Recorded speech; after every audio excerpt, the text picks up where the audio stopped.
परमेश्वर के धन्य नाम की महिमा हो। प्रभात मनन के सत्र 1160 में आप सभी का स्वागत करता हूं। आइए आज का मनन के लिए हम पढ़ते हैं दूसरा थिस्सलुनीकी अध्याय 1 पद 10। ये उस दिन होगा जब वो अपने पवित्र लोगों में महिमा पाने और सब विश्वास करने वालों में आश्चर्य का कारण होने को आएगा, क्योंकि तुमने हमारी गवाही पर विश्वास किया।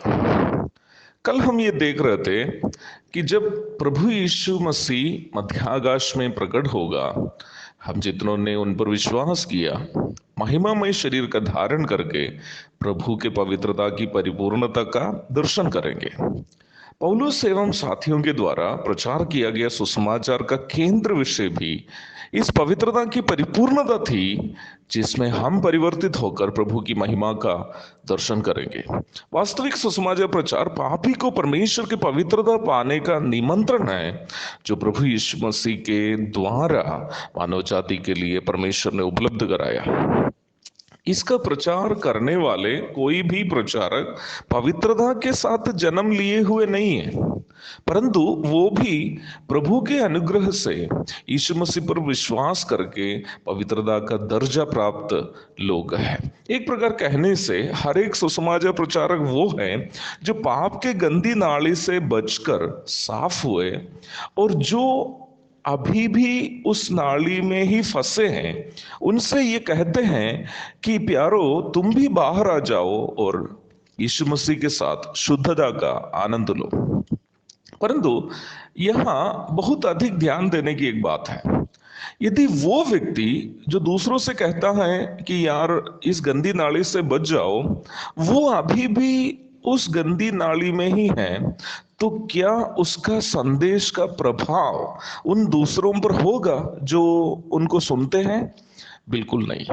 दुखजनक बात यह है कि वर्तमान में कई हद तक सुसमाचार प्रचार का हाल यही है। प्रचार करने वाले अभी भी अपने बुरे स्वभावों के गंदी नाली में ही हैं, तो उसका प्रचार सुनने वाले थोड़े अपने आप को सुधारने की कोशिश करेगा? कभी नहीं। शायद यही वजह होना चाहिए कि आजकल के कई संदेशों में हम पाप से मन फिराने और पवित्र होने आदि का आह्वान बिल्कुल नहीं सुनते हैं। प्रचार करने वाले इस प्रकार संदेश देते हैं कि किसी को उनका संदेश के द्वारा कोई किसी प्रकार का ठेस नहीं पहुंचे। पाप में डूबकर जीने वालों से भी प्रचारक यही प्रचार करते हैं कि प्रभु तुम्हें आशीष देने जा रहा है, क्योंकि प्रचार आजकल ज्यादातर अपने आप को प्रदर्शन करने का माध्यम बन गया है, ना कि प्रभु का पवित्रता का प्रदर्शन।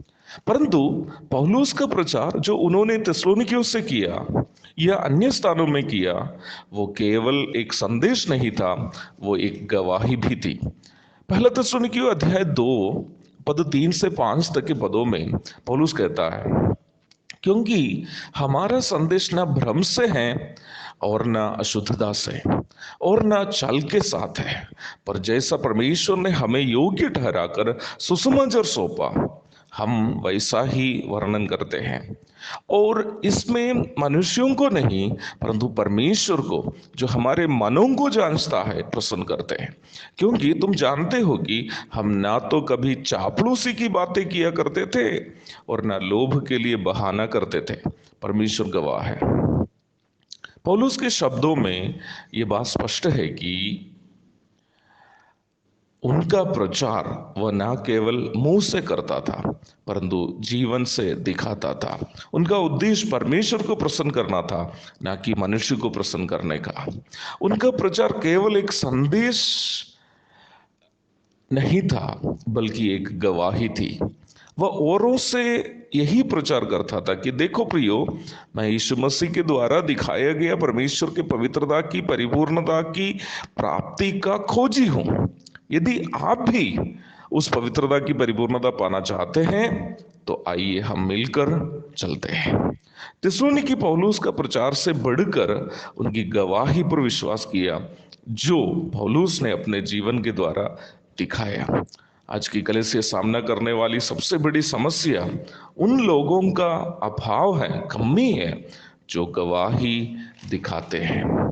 मात्र 24 साल की उम्र में प्रभु ने मुझे अपनी सेवा के लिए अलग किया। बीते 17 वर्षों से मैं प्रभु की सेवा एक सुसमाचार प्रचारक और रखवाले के रूप में कर रहा हूं।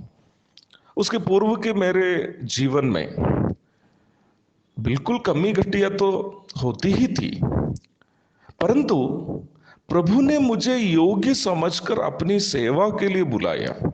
सेवा में निकलने के बाद अक्सर मेरी प्रार्थनाओं में मैं प्रभु से ये कहता हूं, प्रभु यदि मेरे जीवन में ऐसी कुछ घटना होने वाली है जिससे तेरी सेवा की निंदा हो सकती है, तो उससे पहले ही आप मुझे धरती से अलग कर देना, ताकि मेरे द्वारा आपकी और आपकी सेवा की निंदा ना हो। मैं परिपूर्ण पवित्र होने का दावा नहीं कर रहा हूं, ये मेरी प्रार्थना है, कामना है। मुझे सुनने वाले प्रिय भाई बहनों, आइए हम घुटना टेकते हैं और प्रार्थना करते हैं ताकि प्रभु मेरी और आपकी गवाही को हमारा प्रचार बना दे। अवश्य याद रखनी है, हमारे प्रदर्शन से, हम अपने आप को, अपनी क्षमताओं को, अपने प्रतिभाओं को प्रदर्शन करने की कोशिश करने से कोई प्रभु में आने वाले नहीं है, परंतु हमारी गवाही के द्वारा लोग प्रभावित हो जाते हैं। यीशु मसीह को अपने जीवन के द्वारा दिखाने की हमारी कोशिश लोगों को प्रभावित करते हैं। एक और शुभ दिन की धन्य कामनाओं के साथ आज का मनन का मैं यहाँ पूर्ण विराम करता हूँ। प्रभु आप सबकी मदद और सहायता करे कि अपने जीवन के द्वारा यीशु मसीह को हम दिखा सके। आमीन।